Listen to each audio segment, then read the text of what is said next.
Hey coder, did you ever wonder what are these EMs, RAMs, pixels, points, vmax, vmin, and so on? What are they really good for? In this video, we are going to talk about all these CSS units and take a look at how and where to use them. So let's jump into it. CSS has several different units for expressing length. Many CSS properties take length as a value, such as width, margin, padding, font size, border width, and so on.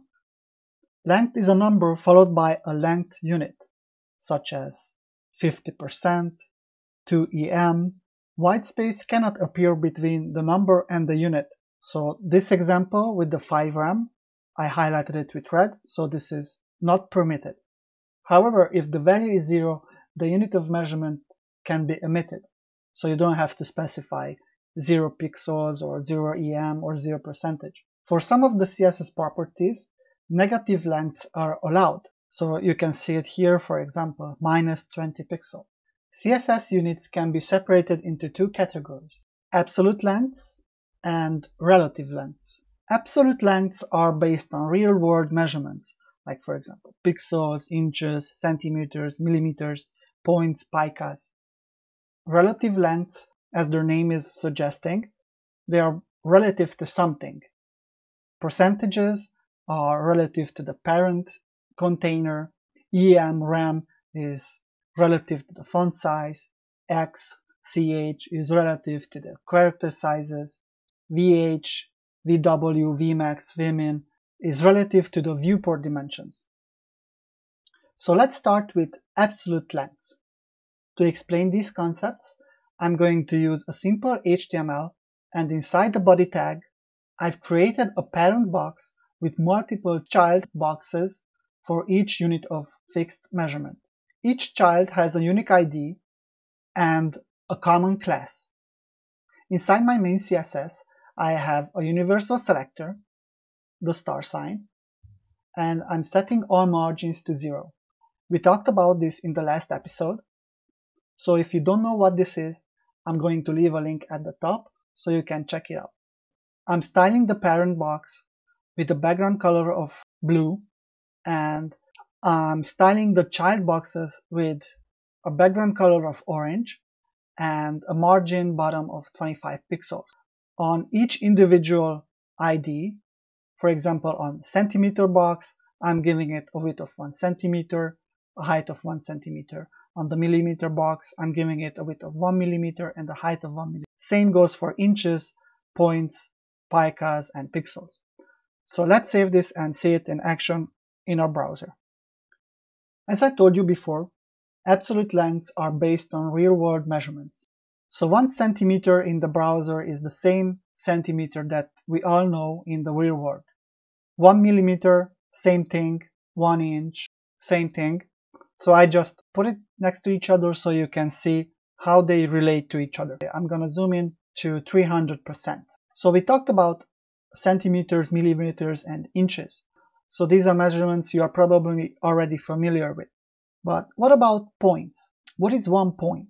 A point is a physical measurement equal to 1/72 of an inch, is the most common way to size type outside of CSS. Points make the most sense in print style sheets for styling type, where physical media like newspapers or magazines are involved. But there is nothing preventing you from using points for screen media or anywhere else as a length unit inside a web page. So what are picas? Picas have the same story as points. They are used in print media. The only difference is that 1 pica is equal to 12 points. Pixels perhaps are best known as device pixel, as this length doesn't have anything to do with the literal screen pixel in the device that you are looking at. The size of a pixel can vary depending on the device screen. Pixel is the most commonly used measurement type on the web. Other lengths map directly to pixels. So let me just zoom out a little bit. What I mean by this is when I inspect one of these elements, even though the width is specified in centimeters and height is specified in centimeters, when I hover over this box, the browser is talking to me in pixels. You can see that 1 centimeter is equal to 37.79 pixels. The JavaScript engine that is running under the hood of the browser is talking in pixels. 1 millimeter is 3.77 pixels, 1 inch is 96 pixels, 1 point is 33 pixels, 1 pica is 16 pixels, and 1 pixel is equal to 1 pixel. So you probably used pixels already. Now you know a little bit more about it. Now let's talk about relative units. But first, let's get rid of all of this code. I'm gonna leave only the parent and the child box styles, and I'm going to delete all of these boxes inside the parent box. I'm gonna delete this ID, and I'm gonna start with explaining percentages. So I'm gonna put it percentage here. Save this main CSS. I'm going to delete also this margin and start with a clean slate. Let's add some width to our parent box. Let's say width 400 pixels, height 400 pixels. Save this. You can see the blue background is our parent. I'm going to close the inspect element now. So inside our child box, let's specify width 50%, height 50%. Save this. Now you can see that the child element takes up 50% of the height and width of the parent. If the parent dimensions change, for example 200 by 200, save, the child element's dimensions change as well. So when would you use this in a real world example? Let's go back to our index.html and let's create another child box. I'm going to save this, and let's go back to our CSS and add a float left property. The float CSS property places an element on the left or right side of its container, allowing text and other elements to wrap around it. So if we inspect this, we can see that we have this first child box that takes up 50% and another box takes up another 50%. What float left does is takes this box and sticks it to the left side of the parent container, and then takes the next box and sticks it to the left side of the previous element. This is how Bootstrap and other CSS frameworks use to create their grid layout. Nowadays, they are using the flexbox method, but this is a subject for another video. If we add padding 10 pixels, border of 5 pixels, solid black, and save this, we can see that our boxes are breaking out of the parent container and they are not fitting anymore next to each other. This is because the box sizing property is set by default to content box. If we set the box sizing property to border box and save this, it will fix our problem. The padding and the border will be subtracted from this 50% width and height. While we are on this subject, in the previous episode I've talked about the box sizing property, but I've made a small mistake when I talked about the margin. If we add a margin to these child boxes, margin 20 pixels, save, the margin will not be contained inside the border box property. If the box sizing is set to border box, the padding and the borders are subtracted from the total width of the box, but the margins are added extra on top of the box. I just wanted to clarify this so there is no more confusion. Okay, so let's take a look at the viewport dimensions next. I'm going to delete the styles for the percentages, and I'm going to go here and delete this second box, and instead of percentage I'm gonna put VH VW, and inside our main CSS I'm going to specify with 50 VH and 50 VH and save this. VH and VW are relative to the viewport, and they divide it into a grid of 100 times 100 units. So one window width and one window height equals 1% of the viewport. So I added a width of 50 window height and a height of 50 window height. That means that it will occupy 50% of the available window height. Let's see if I shrink this window and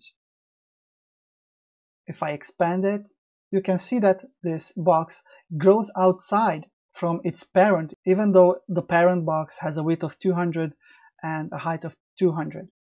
This is the same if I say 50 window width and height of 50 window width.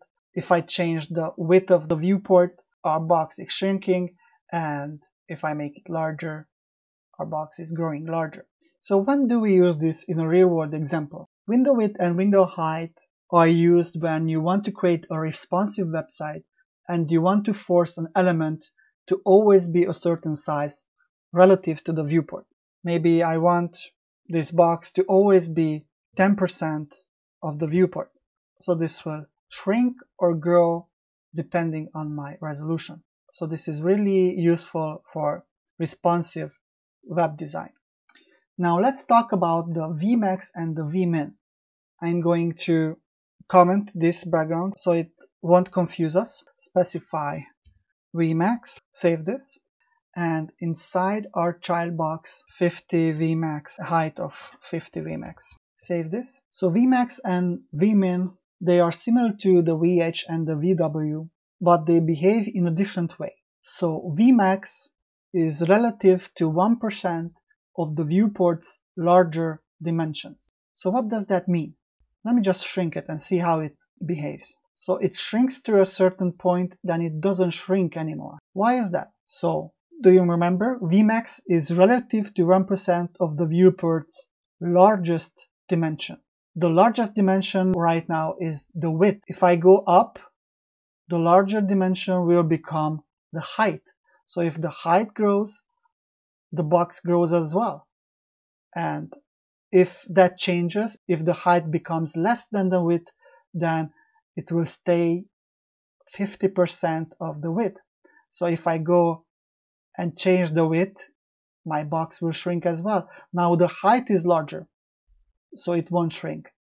And so on. If I change it, this will behave relative to the largest dimension of the viewport. Vmin behaves in the same way as vmax. The only difference is that vmin is relative to 1% of the viewport's smaller dimension. So the smallest dimension is now the height. So it will be 50% of the height. And if I shrink the width will become the smallest and it will take 50% of the width. So when do we use these? These units are used for mobile development. It helps by keeping a consistent design on a portrait or landscape mode. So let me just show you another feature that this browser has. We have a toggle device toolbar here. So we can simulate, for example, an iPad. And let me just rotate that iPad. This box will always be a consistent size. It will always stay the same. Doesn't matter if you rotate your device or not. Now you know what vmax and vmin is good for. Now let's talk about the font relative length. Let me delete this, add back my background. So let's talk about first the EM relative unit. Save this. So EM is relative to the font size of the element. Without any CSS, 1 EM is equal to 16 pixels. In my child box, if I add a width of 1 EM and a height of 1 EM, save this, and if I inspect this, we will see that by default 1 EM is 16 pixels. And if I go into my parent box and specify a font size of 20 pixels, now my box is 20 pixels by 20 pixels. An interesting fact about EM units is that they are multiplying upon themselves. So what do I mean by this? If I copy this child box, go inside of it and add another child box, and inside of it another child box, and save this, and go in my child box and specify font size 2 EM, they cascade. So this is what I mean by EMs multiply upon themselves. And we have to be really careful not to repeat the font size multiple times. So I'm going to delete this. So when would you use EMs in a real world example? Let me just delete all of these child boxes and save this.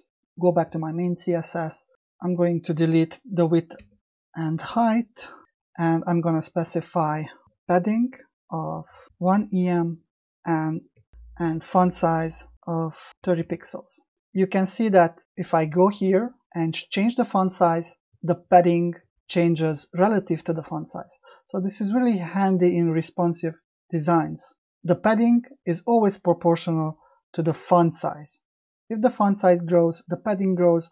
If the font size shrinks, the padding shrinks. Now let's take a look at the rem property. Here in the chart box, let's say rem, and let me just delete this padding and font size. The rem unit is the font size of the root element, which is usually the HTML element. You can use this value as a length of unit and it will always remain relative to the root element. You don't get the nesting issue as with the EMs. This makes it easier for you to set sizes relative to the font size declared in the root element. If I go here and say width 1 rem, height 1 rem, and I go and inspect this, I will see that by default the rem is also set to 16 pixels. We can change this if we say root font size, for example 30 pixels. We can see that our rem unit changed. If I go into index and nest some child boxes as we did with EMs, save this and go here and specify font size 2 rem. This won't propagate, so it will stay consistent in all the nested elements. So a real world application of rem would be when you are designing a responsive website and with one line of code you can change the font size of the whole web page. So for example, I can go here to this root font size and change it to 10 pixels, save it, and with one line of code I changed the styling of the whole web page. So this is really handy, for example, on different mobile resolutions. When we are using media queries, we can specify larger or smaller root font sizes. So next, let's talk about the X relative unit. Let's delete all that we have here in the child box, save this, go back to our index, delete our nested child elements and say X. Go back to our main CSS and let's talk about the X. This measurement is based on the X height of the current font.